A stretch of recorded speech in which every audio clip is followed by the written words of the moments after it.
bahwa beras yang diletakkan pada gentong gerabah pada pendaringan itu memang tidak mudah lembab. Kemudian aroma beras pun nggak akan mudah berubah. Bahkan setelah ditanak akan semakin harum rasanya. Nah, bentuknya memang besar di tengah. Atasnya tuh itu kecil, tengahnya melembung besar, bawahnya kecil ya. Nah, ini berarti kan orang bilang kaya besar gitu ya, perut besar ya, menandakan keluarga yang nggak pernah kekurangan. Pak, kenapa ya? Tahu-tahu bisnis saya sedikit menurun. Tanpa sengaja saya melihat ke depan rumah. Di depan rumah tuh ada bangunan tambahan yang bentukannya nancep, terasa nancep ke tempat saya, dia bilang ya. Nah, ini harus dipasang penangkal. Kalau enggak, penurunan tadi sulit nih untuk kita tanggulangi. Ya, kita di luar rumah mau masuk ke dalam. Kita buka, kita dorong dengan pintu kiri. Set. Ini namanya pintu naga. Kalau kita dorong dengan tangan kanan, ini namanya pintu macan. Ya, walaupun secara umum pintu macan diasumsikan sebagai pintu yang berbahaya, yang mengeluarkan uang. Ya, sedangkan pintu naga adalah pintu yang mendatangkan uang dan diidentikan sebagai pintu jalur naga.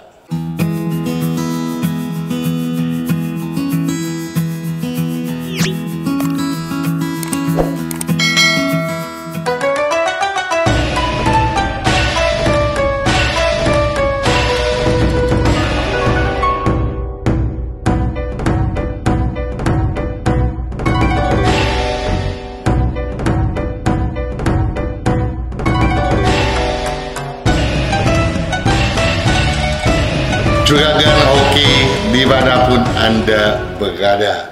Pada kesempatan yang berbahagia ini, saya hendak mengajak Anda untuk berbicara mengenai rahasia nenek moyang.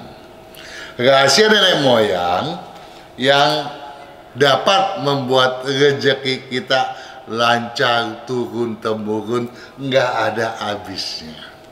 Oke, ini berkaitan dengan pertanyaan juragan hoki bernickname AA.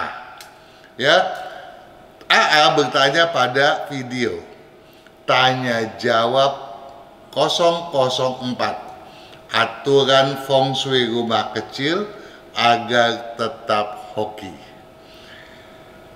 Pakang di antara timur sama tenggara, tempat beras itu baiknya arah mana ya?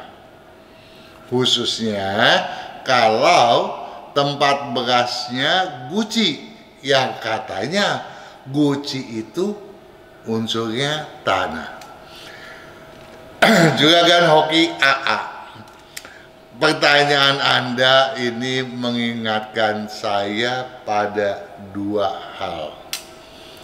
Yang pertama, saya teringat kepada ibu kandung saya sendiri, ya, dan juga kepada nenek saya yang memang selalu menyimpan beras pada gentong, ya, pada guci yang terbuat dari tanah liat, yang biasa kita sebut sebagai pendaringan. Ya, memang ada banyak keuntungan, kata beliau ya, baik kata ibu maupun nenek, bahwa beras yang diletakkan pada gentong gerabah pada pendaringan itu memang tidak mudah lembab, asalkan tentu saja tidak malas untuk merawatnya gitu ya. Jadi supaya kutu-kutu tidak bersembunyi di dalamnya. Kemudian aroma beras pun nggak akan mudah berubah. Bahkan setelah ditanak akan semakin harum rasanya. Ya, gerabah, kalau kita berbicara gerabah, tentu saja memang produk tanah liat. Nah, kalau kita kaitkan dengan beras itu kan padi-padian. Dia tumbuh di tanah. Nah, jadi gerabah ini memang wadah pertumbuhan bagi pohon dan pepadian. Itu kata mereka punya filosofinya sendiri ya. Nah, bentuknya memang besar di tengah. Atasnya tuh, itu kecil. Tengahnya melembung besar, bawahnya kecil ya. Nah, ini berarti kan orang bilang kaya besar gitu ya, perut besar ya, menandakan keluarga yang nggak pernah kekurangan. Jadi oleh sebab itu dan agar keberuntungan juga berlimpah ruah, orang tua selalu bertuah. Jangan pernah membiarkan gentong itu kelupaan sampai kosong loh ya. Jadi kita harus patut mengisinya kembali ketika gentong itu sudah mulai berkurang isinya, tinggal sedikit. Pantang kalau sampai habis. Dikhawatirkan kalau habis rezeki kemudian terputus. Itu kekhawatirannya ya. Nah, kita kembali ke pertanyaan deh ya. Memang guci seperti tadi dikatakan oleh AA itu memang unsur tanahnya dominan ya.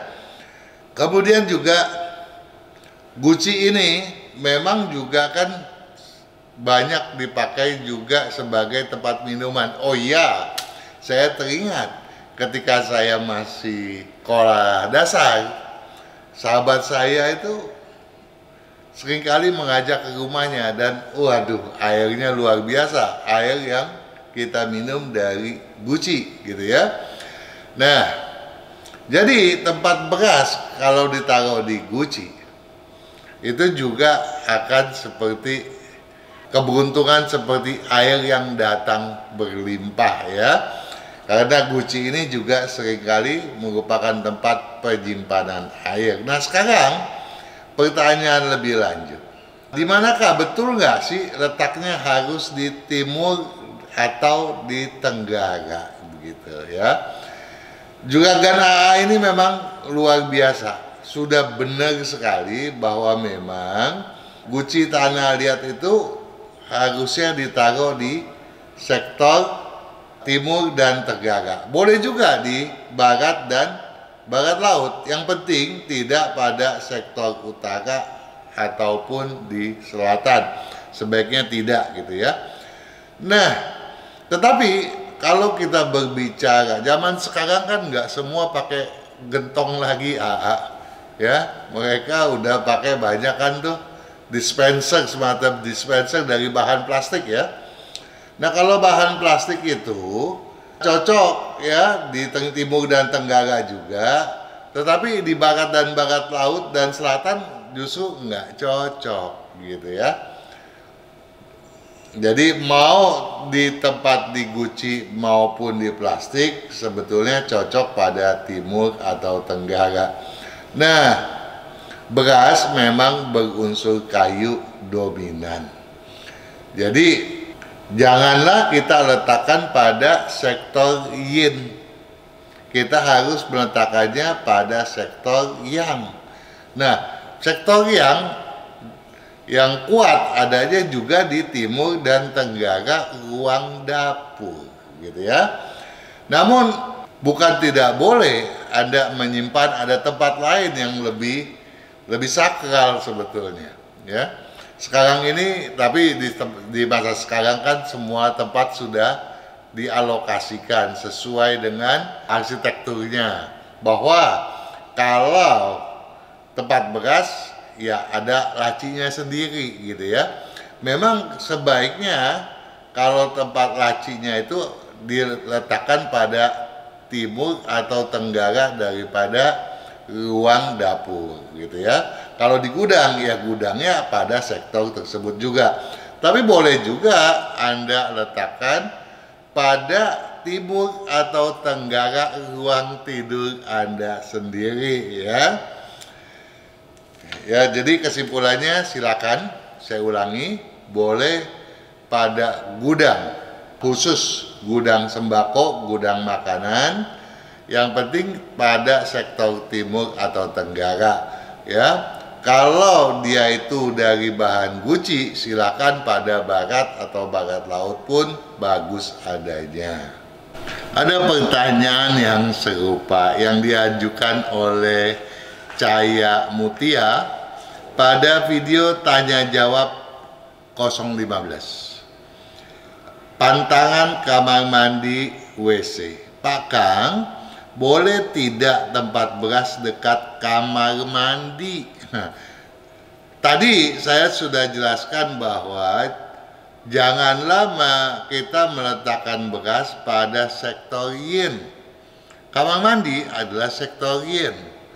Namun bukan berarti meletakkan tempat beras dekat dengan kamar mandi menjadi keliru. Boleh aja, ya, asalkan tidak menjadi satu kesatuan dengan kamar mandi dan yakin bahwa tempat itu tidak lembab, gitu ya.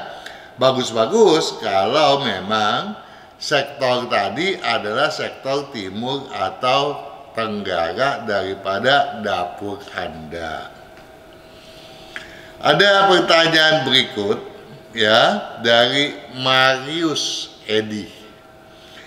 Pada video Rezeki Mau Lancar, hindari pantangan pintu edisi pertama.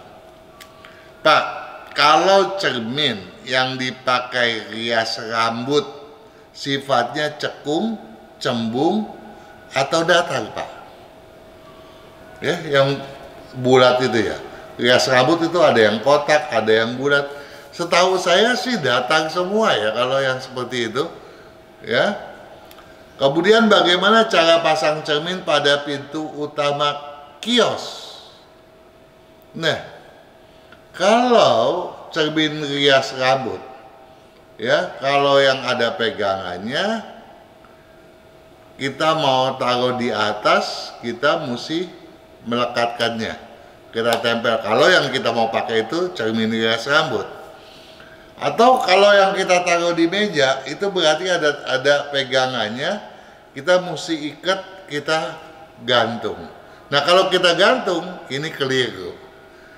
Ya, Anda simak beberapa video mengenai pemasangan cermin yang baik dan benar, ya. Pemasangan cermin dengan cara digantung adalah keliru. Jadi jangan menggantung cermin, ya. Jadi satu, cermin rias rambut setahu saya adalah cermin yang merupakan reflektor yang bersifat datar, ya. Dari sudut pandang feng shui, cermin memang dimanfaatkan untuk memperluas kesan ruangan dan juga untuk menangkal berbagai deraan energi negatif yang datang dari luar. Jadi ada energi yang jelek. Kadang-kadang kita nggak terasa. Pernah banyak kali klien saya bercerita, Pak, kenapa ya? Tahu-tahu bisnis saya sedikit menurun. Tanpa sengaja saya melihat ke depan rumah. Di depan rumah tuh ada bangunan tambahan yang bentukannya nancep, terasa nancep ke tempat saya, dia bilang, ya. Nah, ini harus dipasang penangkal. Kalau enggak, penurunan tadi sulit nih untuk kita tanggulangi. Maka kalau orang bertanya kepada saya, Pak, kalau feng shui itu berapa tahun kemampuannya, kuatnya? Nggak tentu, ya. Seperti tadi, kalau lingkungannya berubah, kita harus waspada, gitu. Nah, ada deraan negatif dari luar, ya harus segera kita tangkal. Seperti apa yang tadi Anda bertanya, apa pasang di bagian luar atau bagian dalam? Nah, kalau Anda mau pasang sebagai perluasan ruangan, silakan pasang di dalam. Tetapi nggak boleh menghadap ke pintu utama atau pintu kios kita. Itu sama juga menangkal rezeki. Kita harusnya memasangnya di depan, di atas, ya, di atas pintu. Di atas pintu kios kita, ya, tempel ke depan. Nah, kalau ada Pak, di samping belah sana ada bentuk-bentuk tajam. Silakan Anda masangnya lagi gitu ya, boleh aja gitu ya. Jadi pasanglah sesuai dengan kebutuhan dan apa yang Anda inginkan. Mau perluas ruangan, silakan Anda pasang di dalam. Mau menangkal, haruslah di luar. Paham ya, Juragan Marius Edi, Juragan Hoki.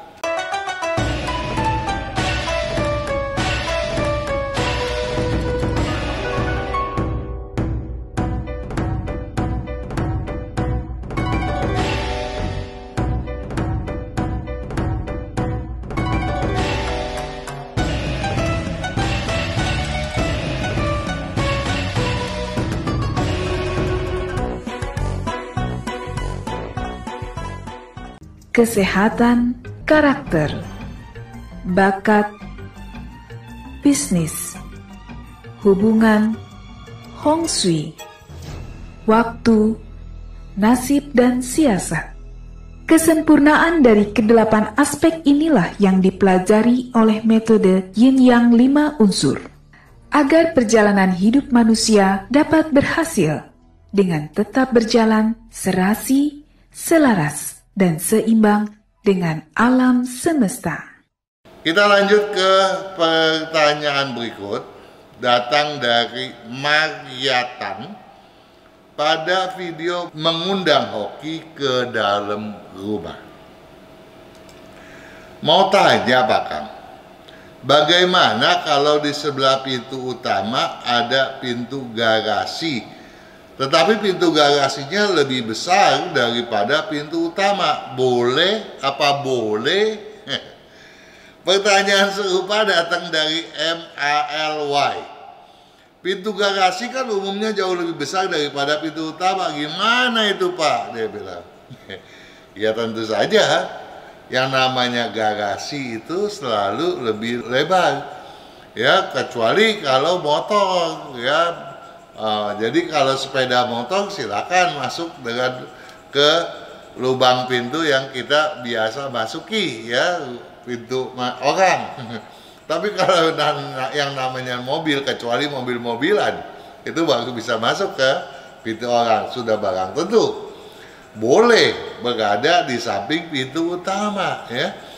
Jadi bagaimana kalau di sebelah pintu utama ada pintu garasi? Boleh. Nah, kalau kita berbicara mengenai pintu garasi, seringkali orang juga rancu. Yang disebut garasi ternyata adalah carport. Kalau carport boleh-boleh aja ya, di depan pintu utama bahkan itu mobil berada ya. Jadi setelah pintu pagar dibuka, mobil dulu barulah pintu utama. Itu pun nggak ada masalah. Namun kalau itu garasi adanya bersebelahan, itu memang ya. Kalau kita berbicara yang benar sesuai feng shui, benar dalam artian tidak mengganggu aspek keberuntungan, adalah bahwa pintu garasi itu tidak boleh sama depannya, maksudnya berkesejajaran dengan posisi pintu utama. Jadi kalau kita hitung nih, kita jadi patokannya adalah pagar rumah. Pagar rumah ada titik nol. Misalnya garasi itu dari pagar rumah ke pintu utama misalnya 5 meter, ke pintu garasi harusnya 5,5 meter misalnya. Jadi ada menjorok 0,5 meter ke dalam. Ini yang lebih baik ya. Jadi pintu garasi tidak menjadi saingan buat pintu utama. Lagi pula kita juga harus tahu, jangan sampai keliru. Toh nggak ada pintu garasi yang punya ketinggiannya sama seperti pintu utama. Pintu utama tingginya tentu lebih tinggi daripada pintu garasi. Pintu garasi harus lebih rendah. Jadi yang terbaik dia harus sedikit menjorok ke dalam dan juga tingginya harus sedikit lebih rendah. Pak, bagaimana kalau rata nih? Ternyata rata loh Pak. Ya, tetapi kalau tingginya masih lebih rendah, masih memungkinkan. Kalau lebih maju ke depan, sebaiknya jangan. Inilah gangguannya. Kecuali, ada kecuali. Kecuali pintu utama Anda itu sudah dihitung, merupakan pintu masuknya jalur naga ke dalam.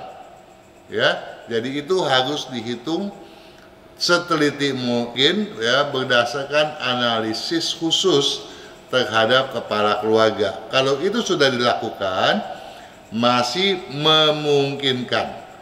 Ya, memungkinkan dalam artian yang baik sebetulnya tetap pintu garasi harus lebih menjauh ke dalam ketimbang pintu utama yang seharusnya lebih berada pada bagian depan. Oke. Ada Faina Chung. Faina Chung bertanya pada video mengundang hoki ke dalam rumah. Pak Kang, kalau pintu utama, maksudnya pintu menuju teras luar di lantai 2 sama besarnya dengan pintu utama di lantai 1. Juga nggak boleh ya? Makasih Pak Kang. Kalau pintu utama itu cuma 1, Jugagin Faina Chung, ya. Jugagin Hoki Faina Chung harus paham yang namanya pintu utama 1, dia di bawah. Ya. Pintu atas adalah pintu balkon. Berdasarkan mengacu kepada estetika rumah, biasanya pintu utama yang berada di lantai dasar dan pintu balkon yang berada di lantai 2 memang pada posisi yang simetris atas dan bawah. Namun pada umumnya walaupun lebarnya sama, kosong kusennya sama, ketinggiannya berbeda gitu ya. Jadi harus dibedakan pada ketinggian kosong kusennya. Kalau itu sudah dilakukan, ya tidak masalah. Ya, berarti pintu utama ingat hanya 1. Pintu pada lantai kedua tadi harus tingginya dikurangi sedikit. Tapi walaupun dikurangi, hendaknya sesuai dengan perhitungan meteran feng shui. Ya, kita lanjut ke Juragan Hoki Rusli Mokodongan yang bertanya pada video mengundang hoki ke dalam rumah. Salam sehat Pak Kang. Salam sehat juga Juragan Hoki Rusli. Posisi pintu utama mana yang terbaik? Lebih pada posisi kiri atau kanan dari rumah? Terima kasih. Ini dari posisi kiri atau kanan dari rumah. Ya, saya lanjut dulu deh. Ya, ada bantuan jawaban soalnya dari Koatans. Ya, pada video mengundang hoki ke dalam rumah. Bantu jawab. Hal ini pernah dibahas di video lamanya Pak Kang dengan judul kedudukan dan hadap pintu utama. Coba dicek aja deh. Oke. Juga Juragan Rusli Mokodongan, tolong hal itu dijelaskan.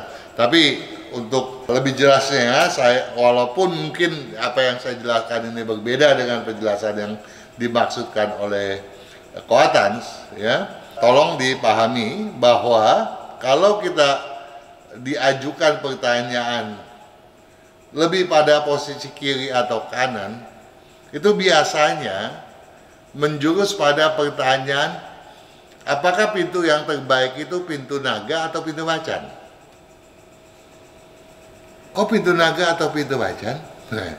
Nah, kalau pintu yang dibuka, kita berada di luar rumah nih, ya, kita di luar rumah mau masuk ke dalam, kita buka, kita dorong dengan pintu kiri, ini namanya pintu naga. Kalau kita dorong dengan tangan kanan, ini namanya pintu macan, bukan di sebelah kiri dan sebelah kanan. Tetapi kalau satu daun pintu ditaruh di sebelah kiri rumah, kalau kalau kita melihat ke dalam rumah, sebelah kiri rumah sana, ya pembukanya akan menjadi pembukaan pintu naga. Sebelah kanan adalah pintu macan. Ya, kalau kita di dalam rumah tentu terjadinya sebaliknya dong ya. Nah, tetapi ini tidak berlaku sembarangan. Harus dianalisa berdasarkan data kelahiran seseorang juga kan, Rusli Mokodongan ya. Cocoknya dia ke pintu yang mana gitu. Ya, walaupun secara umum pintu macan diasumsikan sebagai pintu yang berbahaya, yang mengeluarkan uang. Ya, sedangkan pintu naga adalah pintu yang mendatangkan uang dan diidentikan sebagai pintu jalur naga. Padahal itu adalah dua hal yang berbeda gitu ya. Jadi tidak ada masalah secara umum. Rumahnya juga Rusli, pintunya ada di bagian kiri atau di kanan, secara umum tidak masalah. Secara khusus ya tentu harus dihitung berdasarkan data kelahiran. Dan itu tentu saja menyangkut banyak hal dan hitungannya harus bersifat private.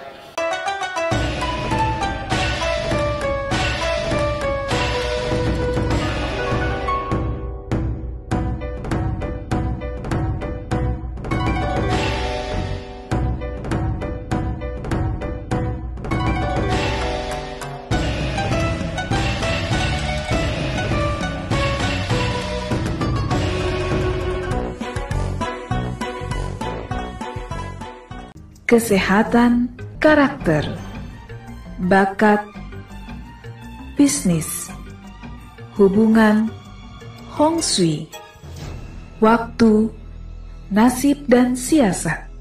Kesempurnaan dari kedelapan aspek inilah yang dipelajari oleh metode Yin Yang 5 unsur, agar perjalanan hidup manusia dapat berhasil dengan tetap berjalan serasi, selaras, dan seimbang dengan alam semesta.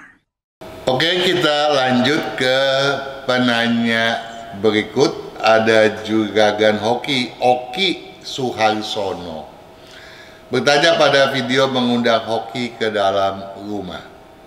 Pak Kang, mau nanya, kalau rumah nggak ada pintu belakang, solusinya bagaimana? Kalau bagian belakang ada tempat terbuka, seperti taman, apa itu sama fungsinya dengan pintu belakang? Kalau misalnya terbukanya besar, tidak bagus ya. Kan pintu belakang ibarat anus, harus lebih kecil daripada pintu utama. Thanks. Itu benar sekali ya. Pintu belakang itu ibaratnya dianalogikan anus, tempat pembuangan yang tidak boleh tidak harus ada. Karena adanya pemasukan harusnya ada pengeluaran. Nah, kalau kita berbicara rumah yang tiada pintu belakang, pintu belakang di sini memang maknanya bisa luas sekali. Pada rumah-rumah zaman dahulu memang pintu belakang harus ada. Namun rumah zaman dahulu memang rumah-rumah yang ukurannya besar, berbeda. Sekarang bahkan banyak rumah-rumah yang sangat terbatas, bahkan ruko ya. Nah, kalau ruko tentu saja kita harus perhatikan betul. Setidaknya harus ada sirkulasi angin yang memadai. Ya, saya ada berbicara ini pada video kalau nggak salah yang minggu lalu ya. Anda bisa menyimaknya kembali. Tapi sebagai tambahan, setidaknya untuk ruko seharusnya ada void pada bagian tengah ya, agar ada sirkulasi dari depan pintu, misalnya kalau terbuka lapang ke daerah tengah.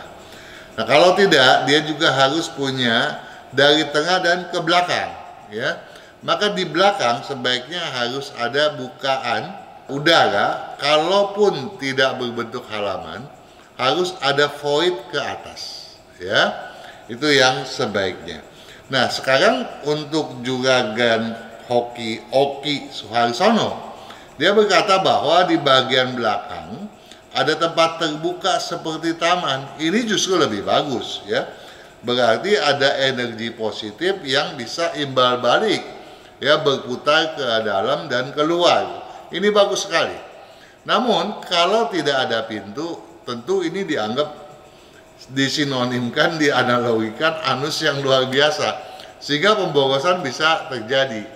Nah, oleh sebab itu kalau kita perhatikan rumah-rumah zaman dahulu, maka untuk ke belakang itu ada tanggulan ya. Jadi kalaupun kita membuat pintu-pintu, itu adanya di atas tanggulan, atau boleh dibilang jendela yang berlipat-lipat di atas tanggulan ya. Jadi pintu belakang boleh tiada, asalkan bukan ke arah belakang itu dibuatkan tanggulan, sehingga tidak dimaknai sebagai lagi pintu, melainkan sebagai jendela. Ada lebih bagus kalau memang misalnya rumah itu lebarnya 10 meter, kita bikin pintu di tengah atau di satu sisi, kemudian yang lainnya itu bertanggulan sebagai jendela. Ini jauh lebih bagus lagi. Oke, saya mau melanjutkan ke juragan hoki yang bernama Kwan Rudi Hakim. Kwan Rudi Hakim bertanya pada video, pintu begini bikin hoki mabur ya. Selamat sore Pak, saya mau bertanya bagaimana rumah orang tua dan anak saling membelakangi. Jadi saling membelakangi. Orang tua ke selatan misalnya, si anak ke utara atau sebaliknya, atau si orang tua ke barat, si anak ke timur hadapnya ya. Tidak ada masalah ya.